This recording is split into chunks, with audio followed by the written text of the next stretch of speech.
Okay, so dear Dharma practitioners, be comfortable yourself and relax your body.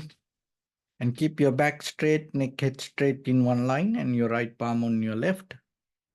So gently close your eyes and bring your attention to this bell sound. And while you're focusing to the sound, mentally relax your body, relax your mind, and relax your breathing with your thoughts. So do nothing extra.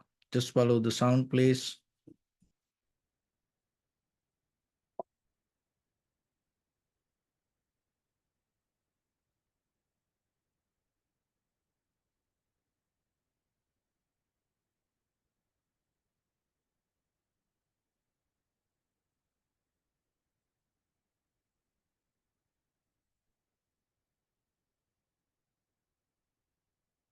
Namo tassa bhagavato arahato samma sambuddhassa. Namo tassa bhagavato arahato samma sambuddhassa. Namo tassa bhagavato arahato samma sambuddhassa. Homage to the Blessed One, the Exalted One, the fully enlightened One. So, dear Dhamma practitioners, before we start our practice session, let's take few minutes to be very clear about this practice. So when it comes to meditation, it is very popular word now, and people practice many different kind of meditation techniques. At the same time, you have to remember, whatever the practice you do, it should bring some kind of understanding to yourself, and end of the day, it should bring the inner change, not about this outside world. Because when we think about the outside, we call it imagination. When we recognize our inside, we call it realization. So meditation go with realization. So the realization about you, it's called self-realization. What is really happening in me? How these things related to my life? So in the ancient time to today, all the philosophies, religions, and everybody try to find out the answer for few questions. One is, how this all start? Where this begin? Another one is, how these things happens? And from this point, what is the purpose of this all? And who I am? What is the purpose of my life? So these questions all the time, and all the philosophers and all the spiritual leaders try to give some kind of answers. So there are some answers, you can't question it, you just have to accept it. There are some answers, it's kind of like you can negotiate about it. But when it comes to the Buddha's teaching, it's about deeper developing your wisdom and having the clarity regarding your mind and recognizing how this happened in this very moment within your own body and mind. So that will give solution to all the problems that you carry within yourself. But go into that, you have to have some kind of background understanding regarding how this life happens and how this mind happens. So sometimes people think about this consciousness and they believe there is a super consciousness, there is a universal consciousness, unchangeable, solid, and we all appear in that consciousness. So we are part of it. But when it comes to the Buddha's teaching, the consciousness is not a kind of like an independent, unchangeable entity. So the consciousness is a very product of names and forms. So the names and forms are arise because of the consciousness. Consciousness arise because of the names and forms. So, and at the same time, this consciousness get the help out of your eye, ear, nose, tongue, body consciousness. So there are 5 faculties in us.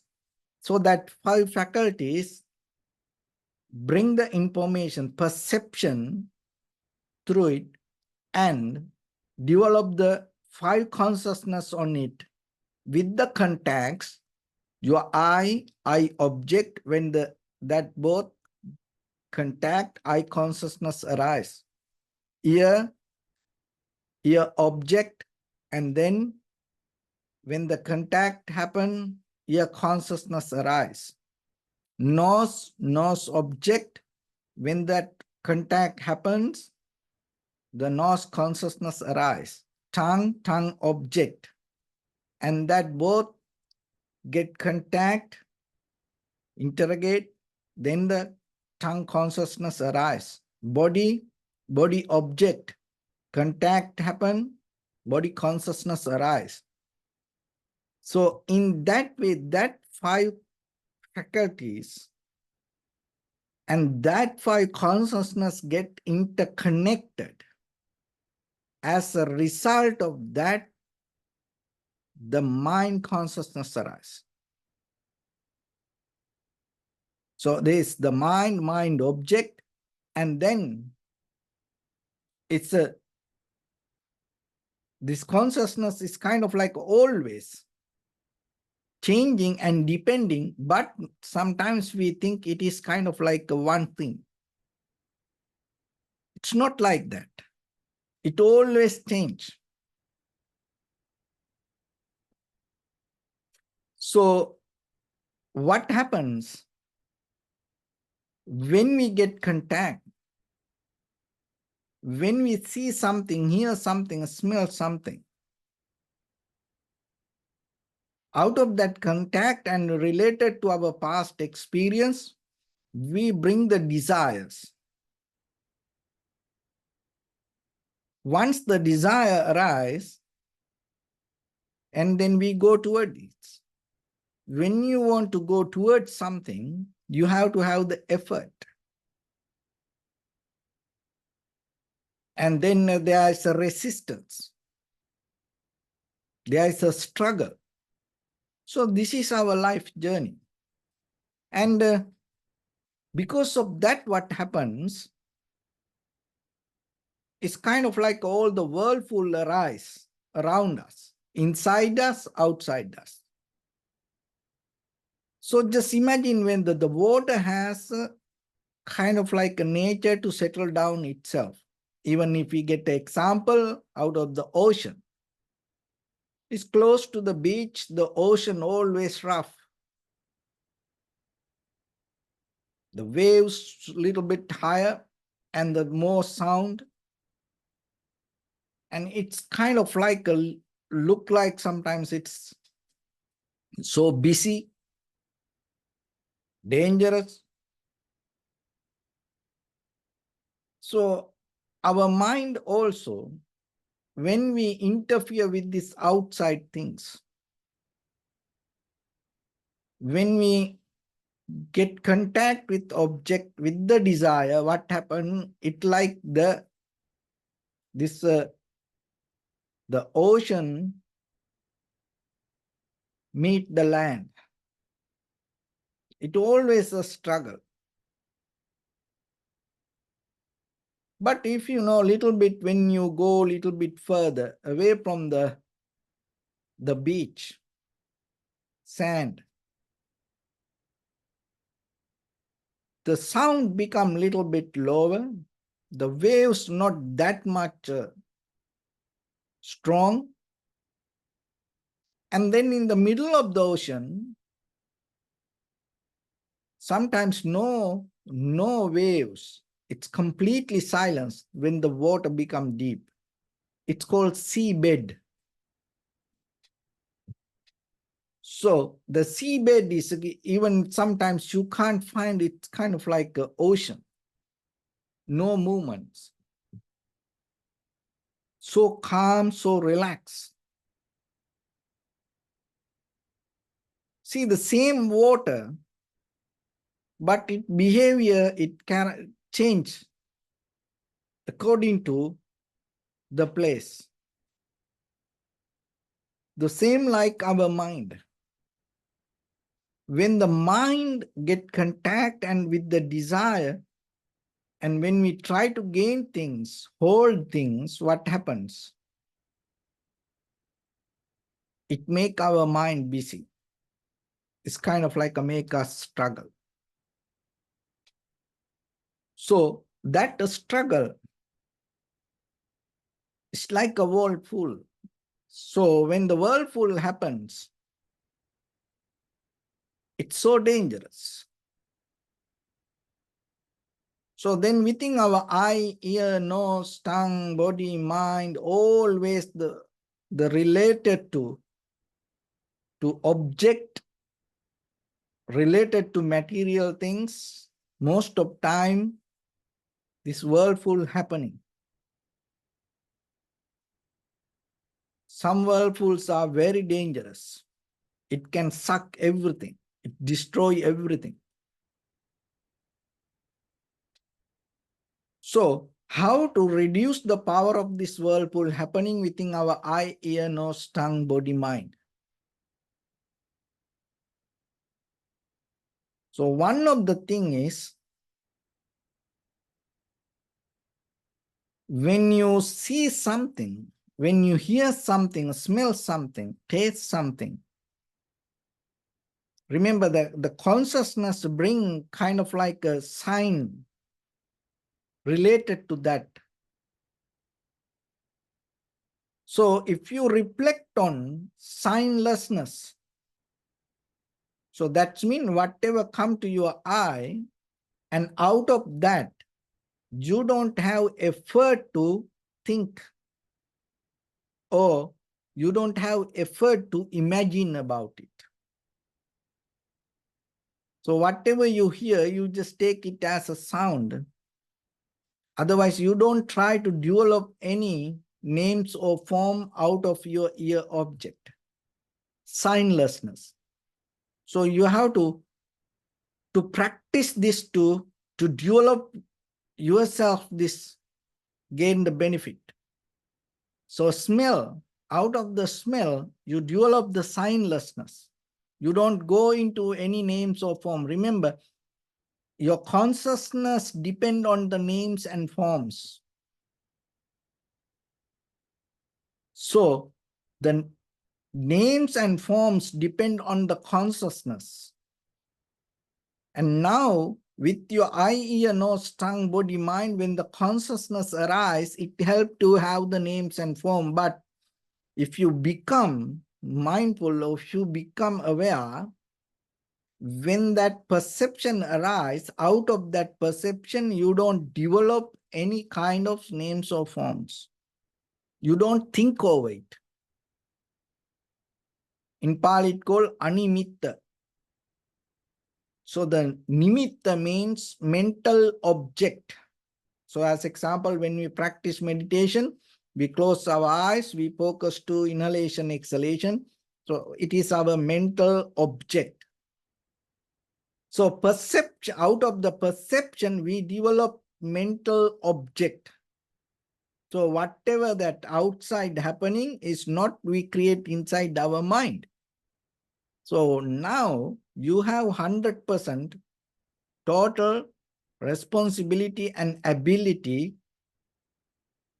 not to think about it or think the way you want. So then here the animitta means signlessness. So whatever happened out of that, you don't think, you don't imagine. So that way what happens? In your eye, ear, nose, tongue, body, mind, consciousness, you don't create any kind of whirlpool. You don't create any kind of a struggle. And other one is, so when any object arises, when any kind of perception arises, developing desirelessness, without having this go-getter mind, just let things to be as it is. Desirelessness. So desire arises out of the context, and desire arises out of the thinking. Desire arises out of mental formations. Desire arises because of the names and forms. So then, being aware means, being mindful means, when you experience something, you become very careful, you become disciplined not to have desire about it. Why? Because you know that whatever the desire going to take you towards something, which maybe you don't know what will happen next moment. So through your past, you went through hard time and you went through suffering because of your own desires. So that lesson you have to apply to the present moment. And in this very present moment, you recognize if you go through this desire, it's going to take you to suffering. And not only that, what happened in the past, and because of it happened because of the desire, and then in this very moment, if you have desire regarding your future, in the future also you're going to have suffer. So the understanding this, that whatever you went through, take it as a lesson and apply it to yourself. Work with it. Help you to get out of all the struggle. So that is a kind of like you develop a wisdom. So in the world, there is misunderstanding about the present moment. So most of people think being in the present moment going to fix all the problems. It's not going to happen like that. What's the point? When you know you are eating, you eat. When you are walking, you knowingly you walk. When you're doing something, knowingly you do it. It's never going to change any action to profitable action. So more than ordinary people, these criminal people, the thieves, murderers, they are very mindful about what they do. That's why until they come to the final point, no one can recognize this person going to do something. Why? Because they know how to do it without allowing other people to know it. So see that knowing something, doing it doesn't mean it's going to take you to wisdom. So it may help you to do whatever in the moment. Maybe you get the good result out of it, but it's not going to take you to wisdom.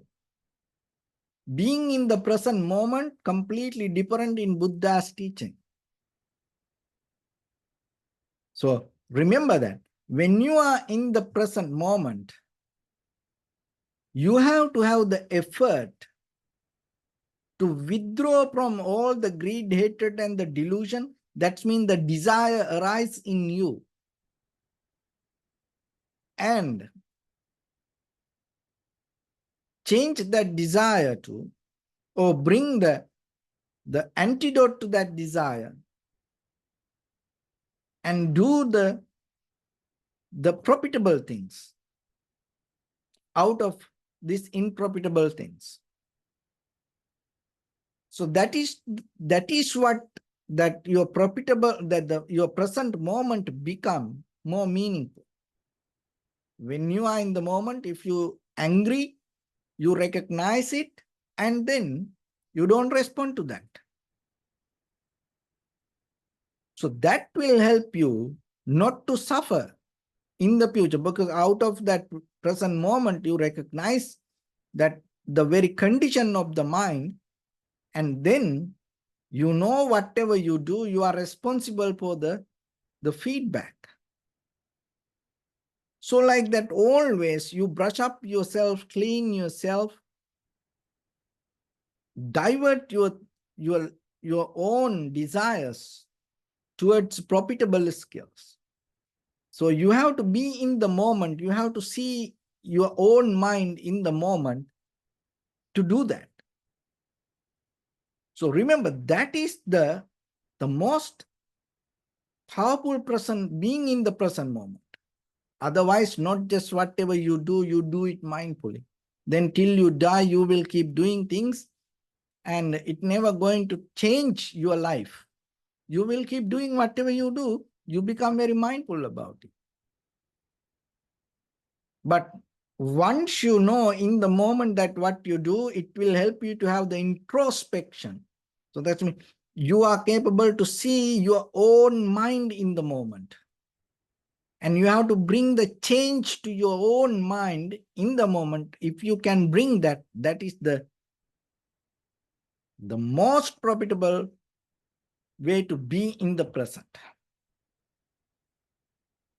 So desirelessness can apply in that very moment. So whatever happened in the past, so it doesn't matter. In this very moment, you can, when the thoughts arise, when the consciousness arise, you are capable to maintain your awareness with desirelessness.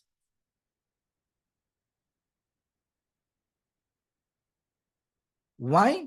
It's not because just a blind faith or with misunderstanding. No, you know you are responsible for things. So you know out of greed, hatred, or the delusion, it's never going to bring any kind of wisdom. It never going to bring any kind of peace, happiness, tranquility state. It always going to bring the suffering. So another thing is you are responsible for that. So that is another way that you can stop this whirlpool happening in your eye, ear, nose, tongue, body, mind, consciousness. And another thing,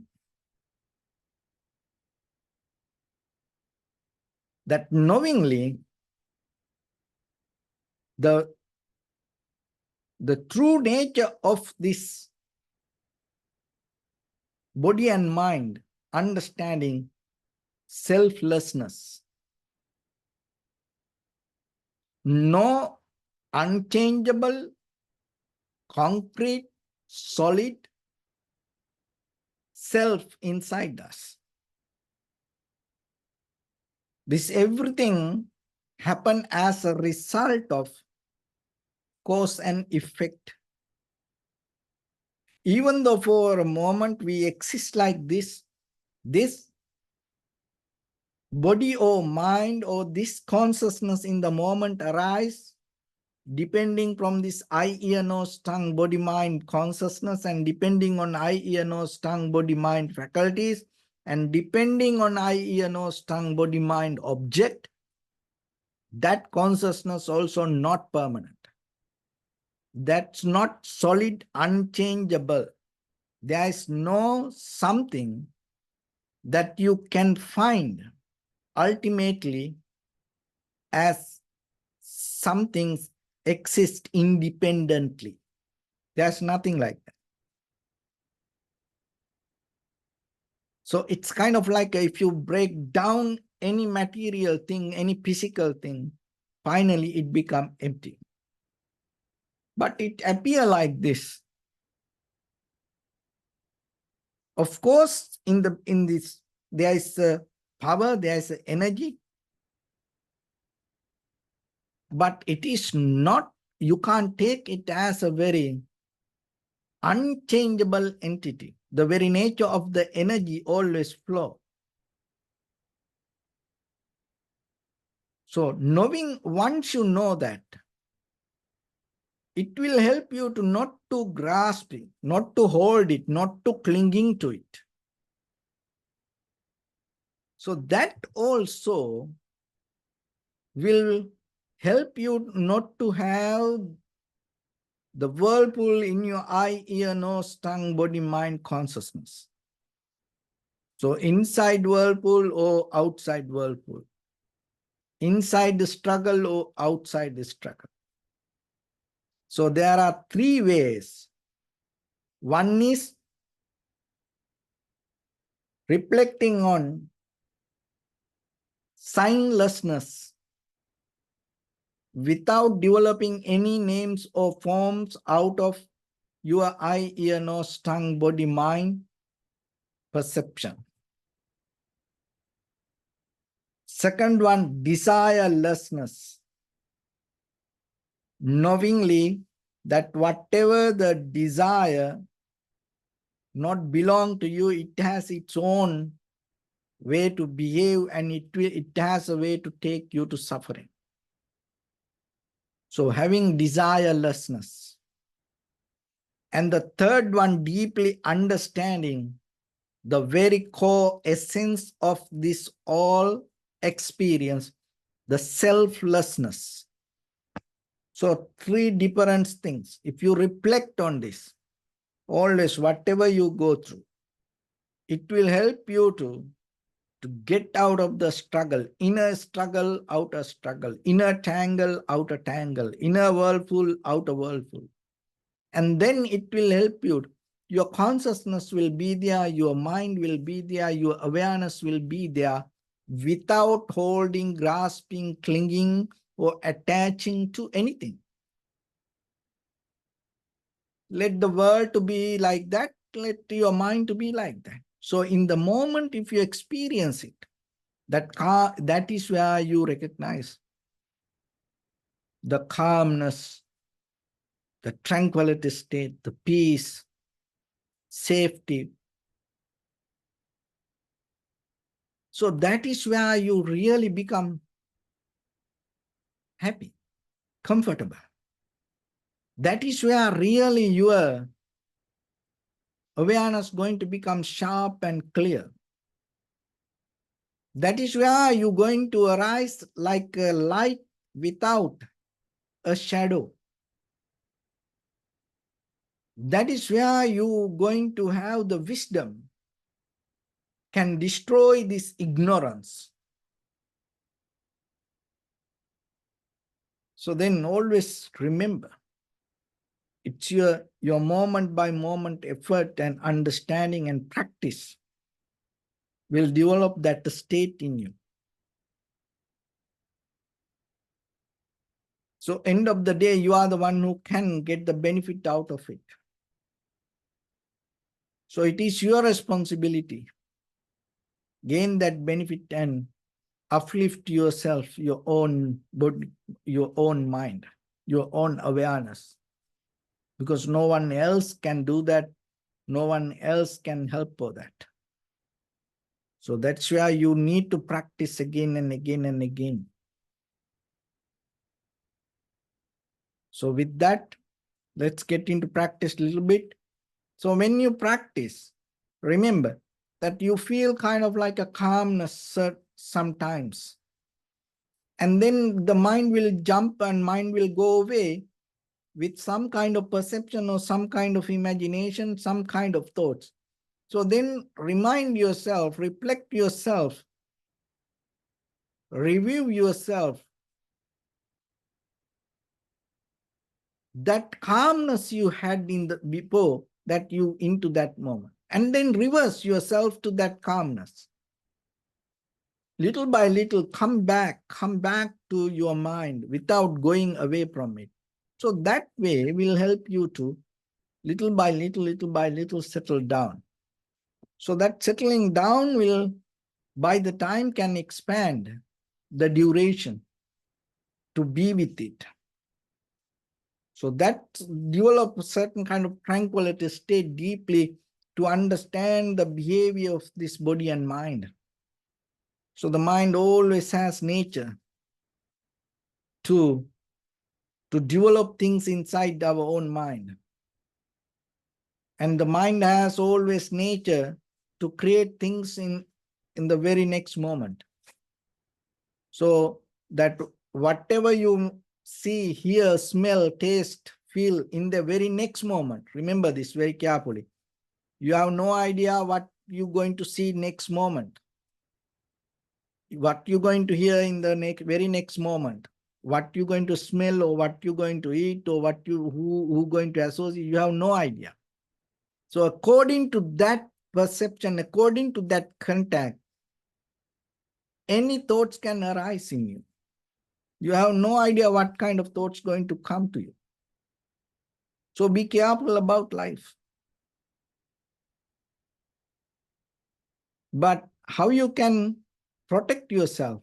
And if you develop the signlessness, desirelessness, selflessness in your mind, reflect on it. Deeply resonate with it. Deeply understand it. And that is where any perception cannot take you away from that clarity. So that's going to be a very safe place for you. It doesn't matter whatever the world, wherever you go, whatever you see, hear, smell, taste, the very next moment. Whatever the situation going to be around us, it doesn't matter. It has no power to take you away, wash you away from the place you hold. So that will give a place or the clarity to yourself and to move forward with the logical, critical, analytical understanding. So with that, let's get into practice a little bit now. So your right palm on your left and get straight in one line and be comfortable with your posture. So bring your attention to your body and scan head to toes yourself and say Sopatveva or may I be well and happy 3 times.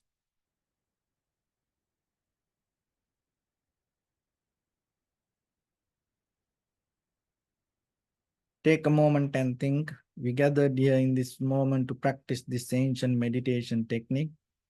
So all the Buddhas, all the enlightened masters followed this path and achieved wisdom.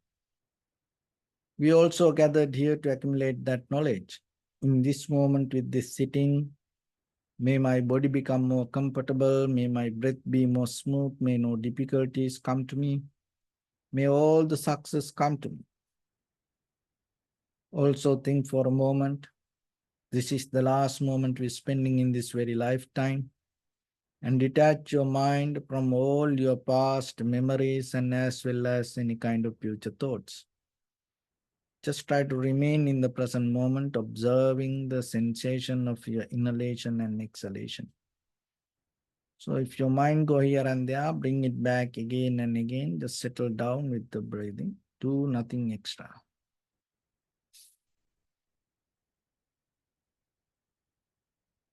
So in the beginning, deeply and gently, breathe in, breathe out 3 times, please.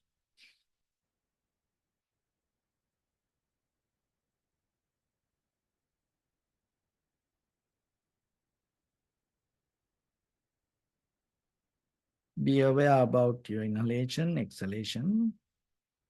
Just allow it to happen as it is.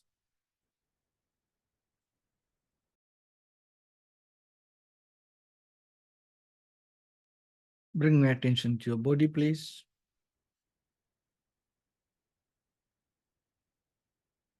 Observe your posture.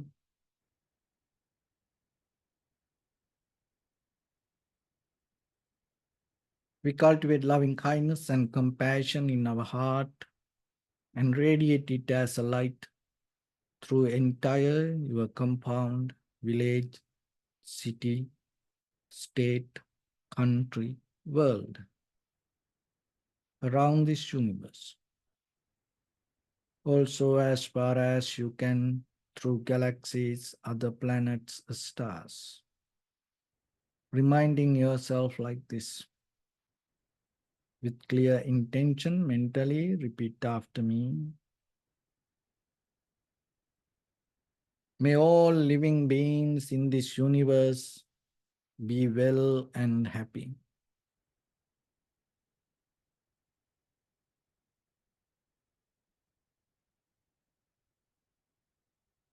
May everyone be happy and safe.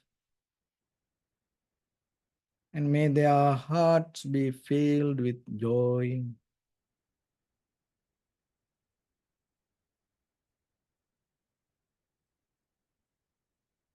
May all living beings live in security and in peace.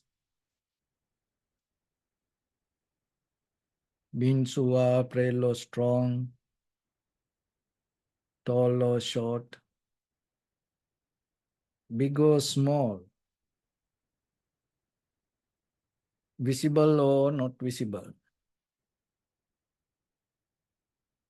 near or far away,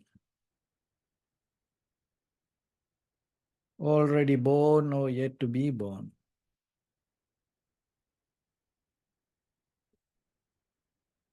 May all of them dwell in perfect tranquility.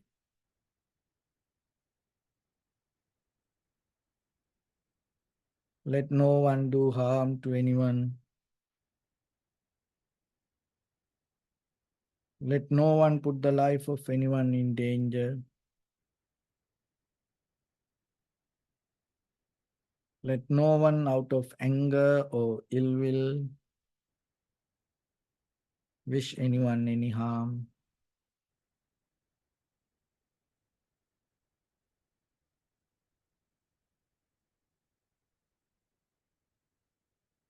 Expand the loving kindness and compassion beginning from your heart.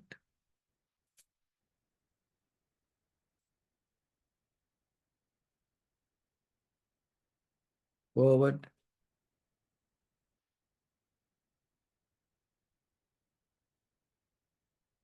Visualize yourself and send it as a light.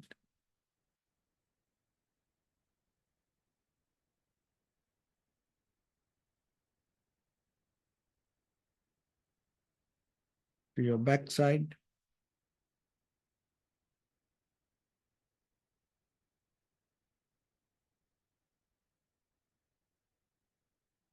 To your left side.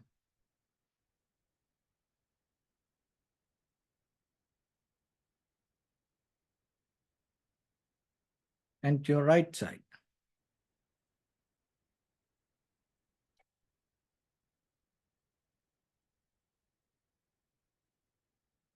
Downward.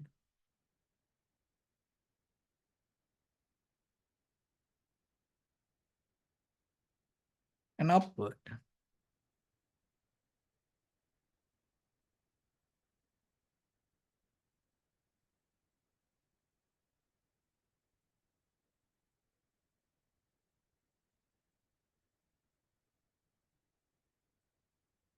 to all six directions at once, like the moon, the sun, spread the light, spread the energy, without any condition, without any limitation, without any resistance, or without any judgment. Let your heart to shine with the loving kindness and compassion from the bottom of it, with the maximum effort to the highest, wishing yourself, may all living beings in this universe be well and happy.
Say sadhu, sadhu, sadhu.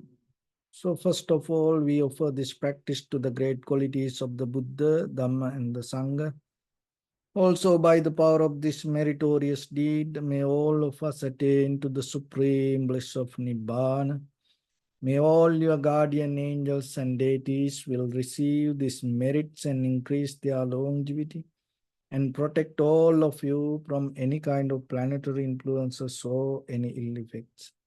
Ittavata chammehi sampadam punya sampadam sabbe deva sabbe bhuta sabbe satta numodantu sabbha sampatti siddhya imaya dhamma nudhamma patipattiya buddham pujemi dhammang pujemi sanghang pujemi Addaya imaya patipattiya jati jara vyadi maranam ha paribunjisami idam me punya kammang asavakkaya vahang hotu sabba dukkha pamuncatu.